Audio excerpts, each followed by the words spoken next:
you've mentioned before to me about a roadmap for deal flow and company analysis. And I was just curious, I think you said it's a 5 point roadmap. And if you could walk us through what that looks like, unless I've oversimplified that. Yeah, no, it varies by industry, it varies by company. I think, and there's two aspects, and I've alluded to a couple of them. The first goal is to make sure you're in the ecosystem to be able to see deals and to see enough deals. Because if you see three deals, maybe two out of the three will look good. But if you see 30, maybe only one out of the 30 looks good because you have a wider subset to compare it against, right? And there's always, like I said, there's leaders, neutrals, and laggards in a given business or a sector or an industry, so you're going to want that comparison. Then usually the first step after that, once you get that deal flow, is to really do a rigorous financial analysis, because at the end of the day, you're buying a stream of cash flows. As boring and accounting and ish as that sounds, you want to make sure that not only the past cash flows work,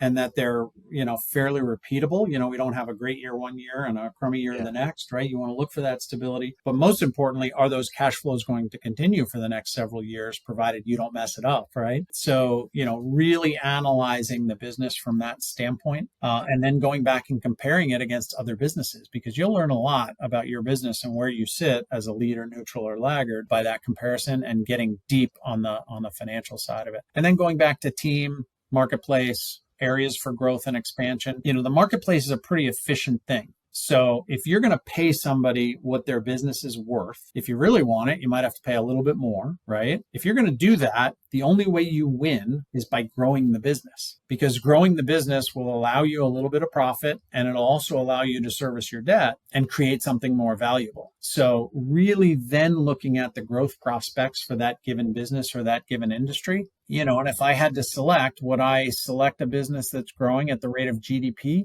at the rate of inflation? To me, that screams treading water, right? Why would I want to tread water and just pay my debt down and hopefully sell someday, right? Do I have enough investment to put back into the next technology or the next leading thing? So that's really, finding that growth opportunity. It's hard. Not everybody has that. And some are riding the life cycle wave down, right? In a mature business. At the turn of the century, if you were selling buggy whips, you're not quite doing that now, right? So you got to be careful.